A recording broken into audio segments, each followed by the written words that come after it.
오늘 우리에게 주신 하나님의 말씀은 열왕기하 25장 1절에서 17절까지의 말씀입니다.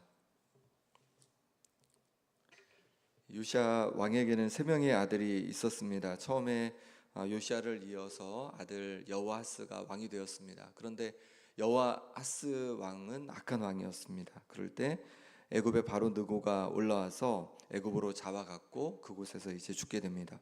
둘째 아들 여호야김이 이어서 왕이 되었는데요. 여호야김 왕도 그 조상들을 따라 악을 행했습니다. 그때 여호야김은 바벨론을 섬기다가 배반하였고 결국 바벨론에 의해서 주전 605년 포로로 잡혀가게 됩니다. 이때 선지자 다니엘도 함께 잡혀가죠. 여호야김을 이어서 이제 그의 아들 여호야긴이 왕이 되었습니다. 여호야긴도 아버지 여호야김을 쫓아 악을 행했습니다. 그때 바벨론이 올라왔고 여호야긴은 항복하였습니다. 결국 그도 바벨론으로 잡혀갔습니다. 이때 에스겔도 함께 잡혀가게 됩니다. 또한 여호와의 성전의 모든 보물, 왕궁의 모든 보물도 다 탈취해 갔습니다. 바벨론 왕은 이제 여호야긴의 숙부이고 또 요시야의 셋째 아들인 마따니아를 대신하여 왕으로 세웁니다. 마따니아는 여호와의 선물이라는 뜻인데요. 바벨론 왕이 그의 이름을 시드기야라고 이제 바꾸게 됩니다. 그럼 시드기야는 어떤 왕이었을까요? 24장 19절 말씀에 보니까 그가 여호야김의 모든 행위를 따라 여호와 보시기에 악을 행한지라.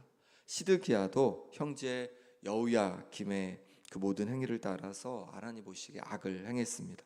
이제 더 이상 하나님께서 기다릴 수 없을 만큼 악이 가득 차게 되었습니다. 24장 20절 말씀해 보니까 여호와께서 예루살렘과 유다를 진노하심이 그들을 그 앞에서 쫓아내실 때까지 이르렀더라. 시드기야가 바벨론 왕을 배반하니라. 하나님께서 예루살렘과 유대를 향해 진노하셔서 그 죄로 말미암아 진노하셔서 결국 그들을 그 땅에서 쫓아내셔야만 할 정도로 이제 더 이상 참을 수 없고 더 이상 기다릴 수 없을 정도로 악이 가득 차게 되었다라고 그렇게 말씀하고 있는 것입니다. 므낫세 왕으로 인해서 영적인 흐름이 악하게 바뀌고 난 이후로 시드기야 왕 때에 이제 하나님의 진노로 마침표를 찍게 되었다는 것입니다. 하나님은 죄인에 대해서 오래 참으십니다. 그런데 기억할 것은 마침표를 찍으실 때가 있다는 겁니다. 죄에 대하여 오래 참으시지만 죄가 가득하면 심판하실 때가 반드시 온다는 거죠. 하나님께서는 유다 백성들을 향하여서 오래 참으셨습니다. 참으시면서 선지자들을 통해서 경고하시고 돌아오도록 권면하셨습니다. 그래도 그들이 돌아오지 않자 결국 하나님께서 그들을 바벨론을 통해서 심판하시는 거죠. 그러니 우리도 하나님을 경외할 수 있기를 소망합니다. 하나님께서 우리를 오래 참으십니다. 하지만 우리가 계속 죄 가운데 살아간다면 마침표를 찍으실 때가 있다는 겁니다. 우리의 죄에 대하여 심판하실 때가 있다는 겁니다. 그러니 우리는 우리의 죄에 대하여 가벼이 여기는 것이 아니라 또 회개하여 돌이킬 수 있기를 소망합니다. 세례 요한은 누가복음 3장 8절에 그러므로 회개에 합당한 열매를 맺고 속으로 아브라함이 우리 조상이라 말하지 말라. 내가 너에게 이르노니 하나님이 능히 이 돌들로도 아브라함의 자손이 되게 하시리라 말씀해 주셨습니다. 회개에 합당한 열매를 맺어야 된다 이렇게 권면하고 있습니다. 회개는 입술로만 하는 것이 아니라 회개했으면 거기에 합당한 삶의 행동이 있어야 됨을 우리에게 말씀해 주고 있는 것이죠. 우리가 우리의 죄를 가벼이 여기지 않고 하나님 앞에 하나님 말씀에 비추어서 회개하며 살아갈 수 있는 우리가 되길 소망합니다. 회개하며 우리의 삶을 바꾸어갈 수 있기를 소망합니다. 하나님께서는 유대 백성을 예루살렘과 유다에서 이제 쫓아내기로 작정하셨습니다. 더 이상 참을 수 없을 만큼 유대 땅에 죄가 가득했기 때문입니다. 그러면 어떻게 그들을 쫓아내실까요? 어떤 일이 일어날까요? 시드기야가 바벨론 왕을 다시 배반하는 일을 통해서입니다. 시드기야의 이 판단은요 정말 그 당시 세계 정세를 읽지 못하는 아주 우매한 결정이었습니다. 시드기야가 바벨론을 배신한 것은 애굽을 의지하였기 때문입니다. 애굽에 사절을 보내서 말과 또 군대를 보내달라고 그렇게 부탁할 수 있을 거라 생각을 했습니다. 하지만 애굽은 이미 바벨론의 기세에 눌려 있었습니다. 24장 7절에 보면요, 애굽 왕이 다시는 그 나라에서 나오지 못하였다라고 합니다. 이미 바벨론 왕이 애굽 강에서부터 유브라데 강까지 애굽 왕에게 속했던 땅을 다 점령한 후였습니다. 그런데도 시드기야는 세계 정세를 읽지 못하고 우매하여서 애굽을 의지하며 바벨론을 배반한 것입니다. 하나님께서는 시드기야의 이런 우매함을 사용하셔서 이제 바벨론에 의해서 예루살렘의 공격을 당하게 그렇게 하십니다. 1절 말씀 같이 읽어보겠습니다. 시드기야 제9년 열째 달 10일에 바벨론의 왕 느부갓네살이 그의 모든 군대를 거느리고 예루살렘을 치러 올라와서 그 성에 대하여 진을 치고 주위의 토성을 쌓으매. 시드기야 왕 제9년에 바벨론 왕 느부갓네살이 모든 군대를 거느리고 예루살렘을 치러 올라왔습니다. 예루살렘은 산 위에 있는 아주 견고한 성이었기에 바벨론 왕은 아주 단단히 준비하고 올라온 것이죠. 그렇게 모든 군대를 거느리고 올라와서는 예루살렘 성 주변으로 토성을 쌓기 시작하였습니다. 하지만 시드기야가 의지했던 애굽은 전혀 도와주러 오지를 못했습니다. 이미 바벨론이 패권을 쥐고 있었기 때문입니다. 시드기야 왕의 세계 정세를 읽지 못하는 우매함은 그의 죄악의 결과였습니다. 하나님을 향하여 정직하지 못한, 바르지 못한 그의 죄악이 그의 눈을 흐리게 했던 것이죠.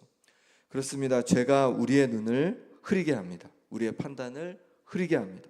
죄 가운데 사는 사람은 바른 판단을, 옳은 판단을 하기가 어렵습니다. 그러니 그의 인생이 잘 되는 것 같지만 결국은 패망하게 되는 것이죠. 잠언 13장 6절에도 공의는 행실이 정직한 자를 보호하고 악은 죄인을 패망하게 하느니라 말씀하셨습니다. 공의는 행실이 정직한 자를 보호한다고 말씀하십니다. 반면에 악은 죄인을 패망하게 합니다. 우리가 거짓을 행하고 악한 일을 행할 때 내가 원하는 것을 다 또 더 잘 얻을 수 있을 거라고 생각합니다. 하지만 결국은 패망하게 된다고 말씀하시는 거예요. 하나님의 공의는 여전히 살아 있습니다. 그러니 우리가 행실을 정직하게 할 때 공의 하나님께서 우리를 보호해 주실 줄 믿습니다. 그러니 우리의 행위를 살펴서 죄악 때문에 우리의 시야가 흐려지지 않고 잘못된 판단을 하지 않기를 소망합니다. 바벨론 군대는 시드기야 제9년 열째 달에 예루살렘 주위에 토성을 쌓았습니다. 그리고 시드기야 왕 제11년까지 포위하였습니다. 그때 예루살렘 성의 양식은 다 떨어지게 되었고 성벽이 드디어 파괴되었습니다. 시드기야는 성벽이 뚫린 것을 보고는 군대를 이끌고 이제 아라바 길로 도망하였습니다. 그러다가 여리고 평지에서 이제 따라잡히게 되고 함께했던 군대는 다 도망가고 바벨론 왕에게 시드기야는 사로잡혀서 끌려가게 됩니다. 그리고 그들은 시드기야가 보는 앞에서 그들의 아들들을 다 죽이고 또 시드기야의 눈을 다 뽑아버립니다. 노사슬로 결박하여서 결국 바벨론으로 끌고 갔습니다. 바벨론 왕은 또 자신의 신복 시위대장 느부사라단을 예루살렘으로 보내서 하나님의 성과 또 성전과 또 왕궁을 다 불살라 버리고 그리고 유력한 자들의 집도 다 불살라 버렸습니다. 예루살렘 주위 성벽도 헐어버렸습니다. 사람들을 사로잡아가고 비천한 자들만 남겨두어서 포도원을 가꾸고 농사하는 일을 감당하도록 했을 뿐입니다. 모든 성전의 노수로 된 기구들도 다 싹 쓸어갔습니다. 왜 이렇게 바벨론이 시드기야에게 또 예루살렘 주민에게 아주 철저하게 그렇게 악하게 행했을까요?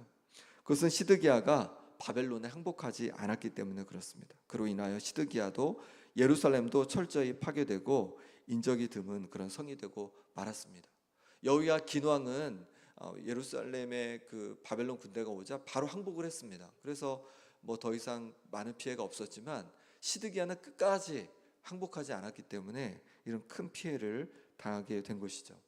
그럼 하나님께서 그때 시드기야에게 왜 알려주지 않으셨을까요? 하나님께서 예레미야 선지자를 통해서 이미 알려주셨습니다.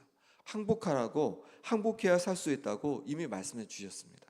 예레미야 38장 17절에 보니까 예레미야가 시드기야에게 이르되 만군의 하나님이신 이스라엘의 하나님 여호와께서 이와 같이 말씀하시되 내가 만일 바벨론의 왕의 고관들에게 항복하면 내 생명이 살겠고 이 성이 불사름을 당하지 아니하겠고 너와 내 가족이 살려니와 내가 만일 나가서 바벨론의 왕의 고관들에게 항복하지 아니하면 이 성이 갈대아인의 손에 넘어가리니 그들이 이 성을 불사를 것이며 너는 그들의 손에서 벗어나지 못하리라 라고 이미 말씀해 주셨습니다.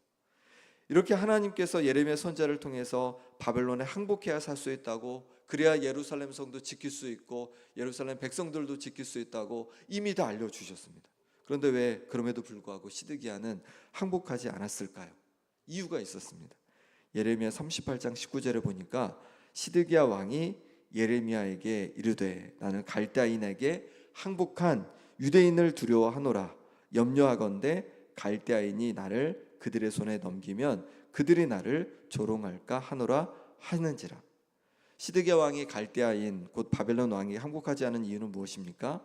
이미 갈대아인에게 항복한 유대인들에게 조롱을 당할 것이 두려웠던 것이죠.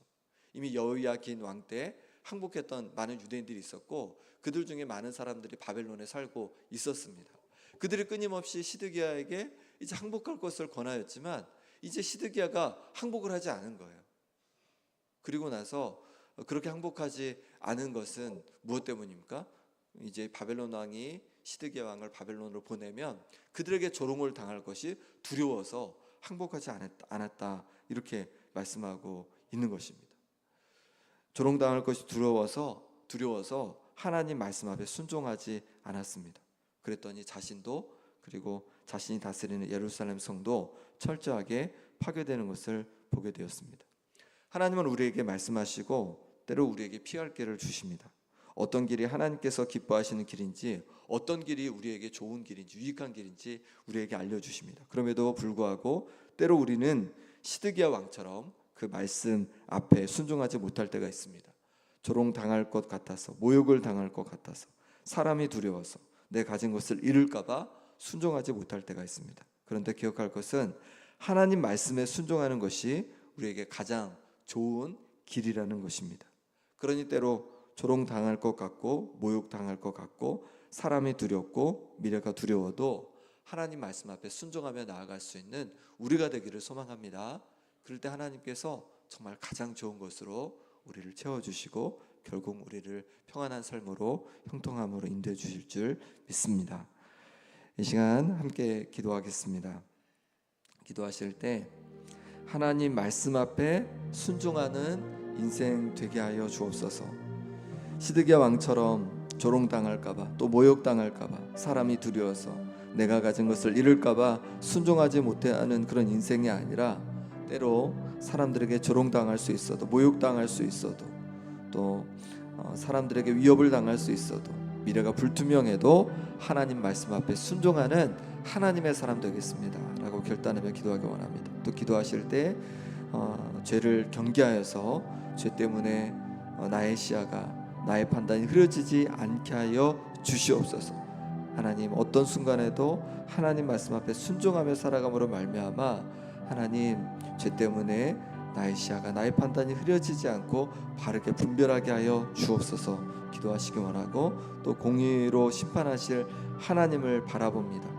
회개하고 또 회개에 합당한 열매를 맺는 인생 되게 하여 주옵소서라고 기도하기 원합니다. 또 아픈 환우들을 위해 기도하실 때 우리 정몽열 권사님, 김명동 집사님, 또 김봉자 권사님, 신영철 집사님, 김남희 집사님, 유광수 권사님, 박두기 장로님 회복을 위해서 기도해 주시고 물질에 또 사업에 어려움이 있는 성도들을 위해서 마음에 어려움이 있는 성도들을 위해서 관계에 어려움이 있는 성도들을 위해서 또 오늘 주일 예배를 위해서 함께 기도하겠습니다.